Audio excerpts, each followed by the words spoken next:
We did 6 data-driven experiments last year to answer critical questions about how College Football 25 works. But do these 6 translate to College Football 26? By the end of this video, you're going to know what those 6 were, which ones are most likely to translate, and where you can go to make sure that you're the first person to know when I've been able to confirm the results of the original experiments. For starters, we have the tough decision of knowing whether or not you should hard sell or if you should continue sending the house.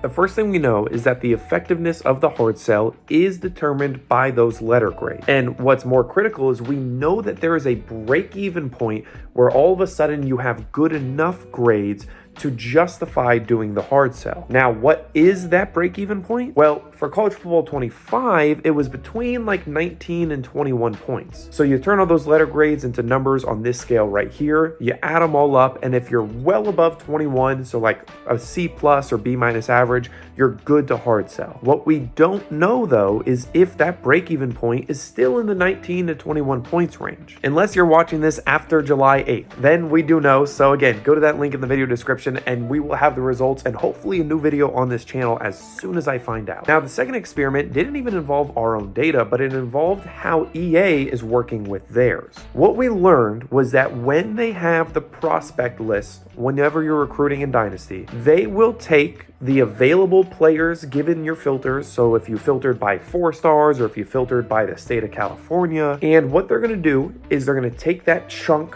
of available players via the filtering, they're going to rank them from best to worst national rank, which is totally expected. But what they did in College Football 25 was they would only take the top 300. So let's say this big list is all of your 4-star players. Well, there's over 300 4-stars. So they're going to take this list and they're going to chop off the bottom, only keep the 300, lose the other 150 or so. And now no matter what you sort on, whether it's sorting on tallest to shortest or 0 offers or lowest to highest national rank, you're only going to be manipulating these 300. These other 150 you will never see. That's why we gave the guidance last year that if you want to see everybody, you have to be confident that your filtering is going to return less than 300 people. There are way more than 300 3-star prospects. So if your goal was to go and find any 3 stars that are interested in you, and you just go to 3-star prospects and sort by interest,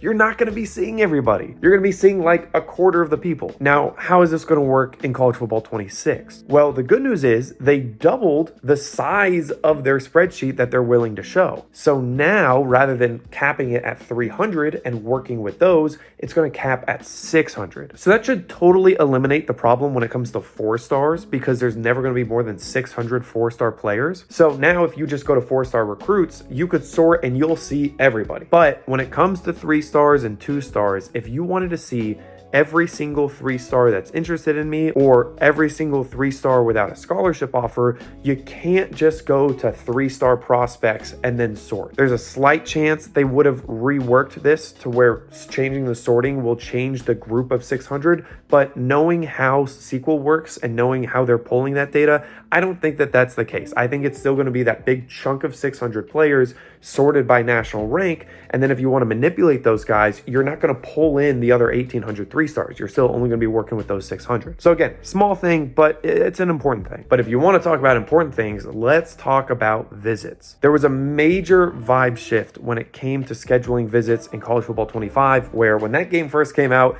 nobody liked them. And then people slowly started to like them. One of the reasons why I hope that started to happen was because of the video that we did where we compared the impact of a visit to the impact of the traditional 25 hours of recruiting actions. And you may say, Max, wait a second, a visit costs 40 points and you were comparing it to 25. Isn't the visit always going to win? The answer was no.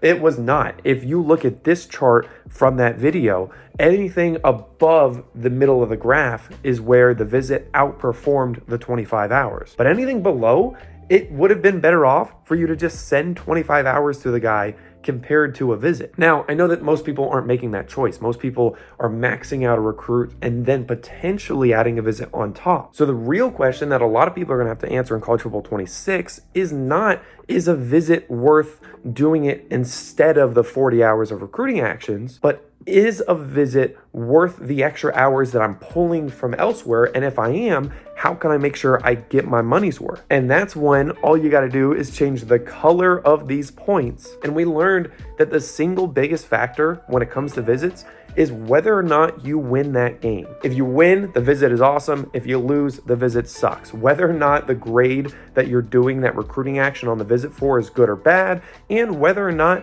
you have complimentary visits, competitive visits, like those are all little drops in the pan. But whether or not you win the game is like taking a 10-pound steak and slamming it into the pan. I don't know who's slamming a 10-pound steak into the pan, but I do know how EA is calculating the team overalls in college football 25, and this is probably the one that I hope changes the most in college football 26, because we learned that if you want to know where that offensive overall rating is coming from, all you got to do is take every single offensive player, grab their overalls, and take the average of everyone. Now, obviously, that's a bit frustrating because I don't want my fifth string quarterback to contribute to the overall as much as my starter, and I also want different positions to matter, and I want schemes to matter. Right now, the fifth string wide receiver is going to contribute to that calculation just as much whether you're in a flex bone offense or an air raid offense, which obviously is not what you and I would probably expect. Finally, let's talk about the soft sell with 2 green check marks instead of 3. A lot of times, if you were able to throw 60 hours at a recruit, people would take the 40-hour hard sell